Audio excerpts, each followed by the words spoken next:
ഒരിക്കലും നിലയ്ക്കാത്ത ട്രോമകളിൽ നിന്നും കേരള ബ്ലാസ്റ്റേഴ്സിന്റെ ആരാധകർക്ക് ഒരിക്കലും മോചനമില്ല എന്നാണ് തോന്നുന്നത്. കാരണം ഈ ഒരു സീസണോടുകൂടി യുവമാര് നന്നാവുമെന്ന് നമ്മൾ കരുതിയെങ്കിൽ പോലും വെറുതെയാണ്, അതൊന്നും നടക്കാൻ പോകുന്നില്ല.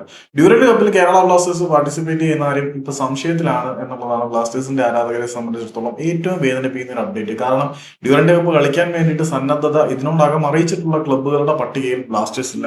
ഡ്യൂറന്റ് കപ്പിൽ തങ്ങളുടെ പാർട്ടിസിപ്പേഷൻ ഉറപ്പിച്ച ക്ലബ്ബുകൾ ഇതുവരെ നോക്കിയാൽ Mohun Bagan, East Bengal, North East United, Bengaluru F C, Sporting Club Delhi, Punjab F C and Jamshedpur F C, ഇത്രയും ക്ലബ്ബുകൾ ഡ്യൂറന്റ് കപ്പ് കളിക്കുന്ന കാര്യത്തിൽ കൺഫർമേഷൻ നൽകി കഴിഞ്ഞു. മറ്റ് ക്ലബ്ബുകളുടെ കാര്യം അവതാളത്തിലാണ്. കെയിൽനോവാണ് ഈ ഒരു വാർത്ത റിപ്പോർട്ട് ചെയ്തത്. അപ്പം കെയിൽനോവിന്റെ റിപ്പോർട്ട് അനുസരിച്ച് ഡ്യൂറന്റ് കപ്പ് കളിക്കാനുള്ള സമ്മതം അഥവാ സമ്മതം കേരള ബ്ലാസ്റ്റേഴ്സ് നൽകിയിട്ടില്ല ഇതുവരെ. ഇതൊക്കെ തന്നെ നമ്മുടെ ഗതി.